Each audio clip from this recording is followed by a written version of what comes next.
में हमने कवर करा था 3 दिन पहले, जहां पे यह बताया गया था कि इजराइल अमेरिका से बोल रहा है कि हमें ऐसी टेक्नोलॉजी दीजिए, हमें ऐसे बॉम्ब्स दीजिए, और सर ने भी विस्तार पूर्वक उस पर बातचीत करी थी। देखिए, 2 बातें हैं। ये जो इंटरनेशनल एटॉमिक एनर्जी का जो वॉचडॉग है, उसने क्लियर कट बोला है कि यहां पे रेडिएशन फैला है ईरान में, यानी कि जो सरफेस पे जो इनका प्रोग्राम चल रहा था, सरफेस पे उसको खासा डैमेज हुआ है, खासा इजराइल ने डैमेज करा है इनके न्यूक्लियर रिएक्टर्स को और इनके न्यूक्लियर प्रोग्राम को, जो कि सरफेस पे था, लेकिन इनका बहुत बड़ा प्रोग्राम जमीन के कई 100 फुट नीचे भी है। उसके लिए, उसके मुकम्मल इलाज के लिए इजराइल ने अमेरिका से टेक्नोलॉजी की मांग करी है कि आप हमें ऐसे खास बॉम्ब दीजिए, बंकर बस्टिंग बॉम्ब दीजिए जो डीप। और ये बंकर बता रहे थे, गौरव ने याद दिला दिया, GBU-57 है बॉम्ब जो जाके नीचे तक मार सकता है। उसकी 2 स्टेज GBU-57 अमेरिकन बॉम्ब है, उसे मैसिव ऑर्डिनेंस पेनिट्रेशन बोलते हैं, MOP। तो वो जाएगा, पहले पेनिट्रेट करेगा, फिर बस। तो मोआब इसी को कहते हैं, Moab, mother of all bombs. वो अलग है। अच्छा, ये सिर्फ बात कर रहे हैं पेनिट्रेशन वाला। अच्छा, ये अलग है, वो अलग है। ओके। दोनों अलग अलग है। उसका काम, इसका काम है कि पेनिट्रेट। वो वाली जो माता जी कहलाती है बमों की, वो सीधे जाके फट जाती है। ये वाली माता जी पहले ड्रिल करती है और फिर फटती है। उस माता जी का यह है कि इतना ज्यादा टेम्परेचर बढ़ा देंगी, आप जहाँ गिरेंगी, क्योंकि जाने का रास्ता तो हो गई, माता जी अंदर 3000 डिग्री का टेम्परेचर दे देंगी, फिर उसके बाद आप करिए। समझिएगा ऐसी माता जी से। और इजरायली प्रधानमंत्री नेतन्याहू का बहुत बड़ा दावा, ट्रंप को मारना चाहता है। रुक रहा हूं, मुझको लगता है ये दुनिया को कम, अमेरिका को ज्यादा बताया कि भाई नाम तेरा ऊपर है, तू देख ले नाम इन्वॉल्वमेंट कितनी रखनी है और क्या करना है आगे। मैं बिल्कुल दिनेश आपसे अग्री करता हूं। बिल्कुल सही बात, आपने बहुत बढ़िया बात बोली। अब इसमें क्या है कि ट्रंप कहता है कि मैंने नेतन्याहू का हाथ पकड़ लिया, नेतन्याहू तो इसको, हम भी अच्छे बच्चे, लड़ाई कोई नहीं करेगा, धक्का मुक्की कोई नहीं करेगा, सब लोग आओ बैठो बातचीत करते हैं। चलो बातचीत करते हैं। संडे को टॉक्स होने वाली थी, संडे को, बीता संडे टॉक्स होने वाली थी। फ्राइडे की रात को ये करते करते अटैक कर दिया, पूरी उसकी मिलिट्री लीडरशिप उड़ा दी, एयर डिफेंस उड़ा दिया उसका। आज की तारीख में आपको पता है इजराइल क्या बोल रहा है? इजराइल ये बोल रहा है कि we have complete air superiority over Iran. उनका स्टेटमेंट आया, वी हैव कंप्लीट, और सर बताएंगे what is the meaning of complete air superiority. Complete air superiority का एक दृश्य भी आया था। वो उस एयर स्पेस में रिफ्यूलिंग कर रहे हैं, रिफ्यूलिंग कर रहे हैं। ये मामला बड़ी शांतिपूर्ण जगह होता है, वो आराम से कर रहे हैं, ऐसे कोई खतरा ही नहीं है। आप बताइए, ऐसे माहौल में आपकी एयर स्पेस गई आज से, या आर्मी काम नहीं कर सकती क्योंकि there is a difference of 1000 kilometres. अब आपका मिसाइल्स बच गई हैं। मिसाइल्स में अगर आपका वो नहीं जाता, जिसको आप लेके पौवा कुछ लोग कहते थे पहले, तो वो है नहीं, क्योंकि वो तो मार दिया। अब ये जो बता रहे थे, उसमें एक चीज और याद आई, जो गौरव ने बताया कि ऊपर उन्होंने पूरा साफ कर दिया, ऊपर सारा उनको नागरिक है वहां के ईरान के, उनको एड्रेस करा है कि देखिए हम दयावान लोग हैं, हम दयावान है, बड़े दिल वाले हैं, हम आपको पहले बता रहे हैं कि आप निकल लो। मलबा बनने वाला है तेहरान, ठीक है, तो आप लोग पहले निकल लो। और फिर अपनी तारीफ करते हुए इजराइल ये कहता है कि देखो ऐसा कहां होता है, तो 3 दिन पहले कोई बता दे कि मलबा होने वाला है।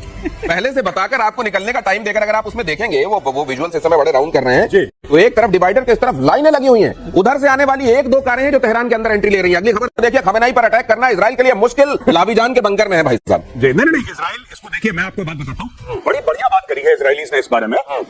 लगातार नेतन्याहू संपर्क में है जो वहां के लोकल लोग हैं, और लोकल लोगों से यह कह रहा है, उसको पता है कि लोग पहले विद्रोह कर चुके हैं कई बार खमेनेई के खिलाफ, खासतौर से उस हिजाब के केस में लोग आ गए थे, 100-200 लोगों को गायब कर दिया था, जान से मार दिया था। अब नेतन्याहू कह रहा है कि देखो, मैं आपको, आपकी इज्जत करता हूं, मैं आपसे प्यार करता हूं, और इस लड़ाई में आपका कोई लेना देना नहीं है, मैं ये भी जानता हूं, इसलिए जो एक्चुअल में वहां पे असुर शक्तियां हैं, हम उनको टारगेट कर रहे हैं, हम आपको टारगेट नहीं कर रहे हैं। पहली चीज। दूसरी बात है कि मैं ये चाहता हूं कि आप अपने अधिकार के लिए आज खड़े हो जाएं और आप विद्रोह कर दें खमेनेई के खिलाफ। तो ये भी एक बात चल रही है कि विद्रोह कर दो, इसको निकालो, इसको ये किसी बंकर में छुपाओ। एक बार लोग गुस्सा हो गए ना, एक बार मोसाद के पास ऐसे कई 100 सिनेरियो रहते हैं एट अ टाइम, ज्यादातर इंटेलिजेंस एजेंसीज करती है, मोसाद खास तौर पे इसके लिए मशहूर है कि 1000 से, अगर ऐसा हुआ तो हम ये 5 चीजें करेंगे, और अगर वैसा हुआ तो हम ये 10 चीजें करेंगे। उसके ऊपर पैसा भी लगाते हैं, समय भी लगाते हैं, मैन पावर भी लगाते हैं, प्लानिंग भी लगाते हैं, और अगर वो सिनेरियो फिट हो गया तो बस उसको स्लॉट में डाला और आगे बढ़ा दिया। यही काम अब कर रहा है Mossad. They have planned this. ये जो बीच में बात हुई थी कि उनके एयर डिफेंसेस उड़ा देंगे, जो उन्होंने राइजिंग लाइन के समय करा था, वो 1.5 साल से प्रिपेयर कर रहे थे भाई लोग, 1.5 साल से। ये समझ लीजिए, अब ये राइजिंग लाइन, ये पहले ये जो शेर है ना, ये ऐसे छलांग लगाता हुआ वाला शेर, ये झंडे में होता था इजराइल के 79 तक। और इजराइल ईरान युद्ध में अमेरिका का एक्शन, यूएसए को लगा नहीं कि यार कम से कम कह ही दिया है। वो जो शोले में एक डायलॉग है कि पार्टनर अब बोल दिया है तो देख लेंगे। तो ये बोला कि भैया मैंने चुपके से बोला था, खुल्लम खुल्ला बोल रहे हो। अच्छा, मैंने कान में फुसफुसाया था कि ऐसा होगा तो मैं देख लूंगा, तुमने सार्वजनिक बयान क्यों दे दिया? तुमने दिया बयान, वो हमें मार देगा। मैं एक बात बताऊं, ये ईरानी जो है ना, ईरानी, ये लोग मुझे लगता है बड़े मासूम है। ये लाहौरियों के चूरन के चक्कर में फंस गए। इनको लाहौरियों ने चूरन पकड़ा दिया कि तुम चिंता मत करो, देसी भी मुसलमान थे, तुसी मुसलमान, अगर तुम्हारे ऊपर न्यूक्लियर स्ट्राइक हुई तो हम तेल अवीव को तबाह कर देंगे। ये बोला इन्होंने। उसके बाद ये खुश हो गए कि भाई देखो न्यूक्लियर पावर हमारे साथ खड़ा हुआ है। जैसे ही इसने अपना बयान सार्वजनिक करा, पाकिस्तान ने वही पुराना बयान अपना दिया। मैं तो मजाक कर दिया। मतलब ये कि असल में पाकिस्तान की तरफ से कही हुई बातों को ईरान ने कुछ ज्यादा गंभीरता से ले लिया और उस गंभीरता पर अमल करते हुए जब सार्वजनिक उसने बातें की तो पीछे से आवाज आई, यार ये तो ऐसे ही कहा था मजाक में। अगली खबर देखिए, ईरान पर इजराइल की एक और चोट, कुद्स फोर्स कमांड सेंटर पर अटैक। आईआर का गया, ये कुछ फोर्स का गया, ये इनका एयर डिफेंस वाला मामला गया, ये इनके आर्मी का गया, ये एयरफोर्स वाला गया। ये एक एक करके मार रहे हैं और एक एक करके टिक लगा रहे हैं उसके आगे कि ये भी निपट गया, ये भी निपट गया। पूरी की पूरी टॉप मिलिट्री और इंटेलिजेंस लीडरशिप भाइयों ने साफ कर दी है। अब देखिए दूसरा बंदा आएगा, उसको टाइम लगेगा सीखने में, उसको टाइम लगेगा एडजस्ट करने में, और ये उसको भी निपटाएंगे। आपने नहीं देखा था हमास में यही करा था इन्होंने तरफ से कि सारे मुस्लिम देश हमारे साथ फला मुद्दे में साथ में आए। ये खुद क्यों नहीं निभा रहे हैं फिर ईरान के समय? देखिए मैं आपको एक बात बता रहा हूं, जो अरब कंट्रीज हैं, जो अरब मुस्लिम देश हैं, वो बड़े ही रिस्पॉन्सिबल, ज़हीन और मैच्योर किस्म के हैं।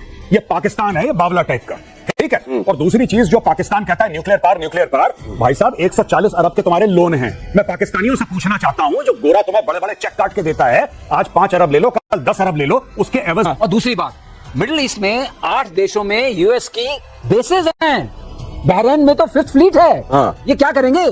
ये ऐसे कुछ नहीं, कोई ब्रदरहुड वगैरह। ये तो आप ये कह रहे हैं कि इन्होंने कह दिया होगा, ईरान को कह दिया होगा तुम चिंता मत करो, ऐसी स्थिति आई तो मैं तैयार हूं, मेरे पास न्यूक्लियर भी है। और जब तक ये बात उन्होंने, वो हाइपरसोनिक मिसाइल, अच्छा, कार्बन कंपोजिट से बनी है, उसका आरसीएस बहुत थोड़ा है। कार्बन कंपोजिट से मतलब जो आपके जैसे जहाज बनते हैं, अच्छा, ओके, अच्छा, जो हल्के होते हैं और बहुत मजबूत होते हैं, अच्छा, वो रडार में उसका इतना रिफ्लेक्शन नहीं आता है। अच्छा। और दूसरी बात ये है, MARV है, आपने MIRV एक बार आपने बात की थी, ये मैन्यूवरल री एंट्री व्हीकल्स है। ओके, तो ये कार्बन लाइन से, मतलब वायुमंडल से बाहर जाती हैं 100 किलोमीटर से ऊपर, वहां से जाके नीचे आती हैं, लेकिन बैलिस्टिक रूट पे नहीं आती हैं, मैनोवर करके आती हैं, इसलिए इनको पकड़ना बड़ा मुश्किल है। तो जो इनके पास, जैसे आपने बताया, आयरन डोम बहुत प्रचलित है, वो रॉकेट ये जो मनूवर जिसको कर सकते हैं वो तो क्रूज होते हैं, थोड़ी इज्जत रखवा रहा है मेरी। पाकिस्तान के पास हाइपरसोनिक वेपन्स नहीं थे।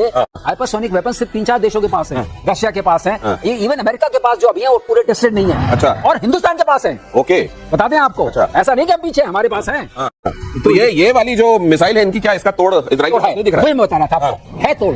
लेकिन कभी कभी ऐसा होता है, कितना भी आप वैसा चक्र बना लें, सुदर्शन चक्र, 1-2 उसमें से निकल जाते हैं। अच्छा, और 2 लीकेज ही है जो हो रहा है, लीकेज है। तो ये देखिए, ये कई सारा इजराइल का multi layer air defence system आप यहाँ पर देख रहे हैं, हमारी टीम ने तैयार किया है। यहाँ पर आपको हम ये बता रहे हैं कि कई, जैसे ये जो है आपका आयरन डोम, ये आपने बताया था 70 किलोमीटर तक प्रोटेक्ट करता है। उसके बाद डेविड स्लिंग आता है। उसके बाद डेविड स्लिंग की खासियत क्या है? डेविड स्लिंग 40 से 140 के बीच में जाता है। अच्छा। उसके बाद एरो 1 आता है। ओके। उसके बाद एरो 2 आता है। अच्छा, ठीक है। डेविड स्लिंग, एरो 1, एरो 2, और ये थर्ड कहाँ लगा हुआ है? थर्ड उसी का पार्ट है, उसी के बीच में। अच्छा। थर्ड एक मिसाइल सिस्टम है जो उसी के बीच का पार्ट है। और उसके पास जो इनके पास ग्रीन पाइन रेडार्स हैं, इनके पास सुपर ग्रीन पाइन रेडार्स हैं। अच्छा। तो ये जो एरो 2 है और एरो 3 बन रहा है, मतलब ये वाकई इन्होंने न सिर्फ इनके पास कुछ क्वालिटी, इनके पास मिसाइल्स हैं और इनका नंबर भी ज्यादा है। एक और बता दें आपको, ये डायरेक्ट इनके पास एक आयरन बीम भी है, वो लेजर से मार करती है। अभी उसको AI इनेबल सिस्टम ये उन्होंने बनाया हुआ है। और अब मुझे उम्मीद है जो अगला दौर आएगा उसमें ये पेनिट्रेट नहीं कर पाएगा। अगले दौर की नौबत आएगी क्या? ये भी एक बड़ी बात है। इसीलिए मार रहे हैं, उनके लॉन्चिंग सिस्टम को मार रहे हैं, अब दौर नौबत नहीं आएगी। अगली खबर देखिए, ईरान ने इजराइल के हाइफा शहर पर किया हमला,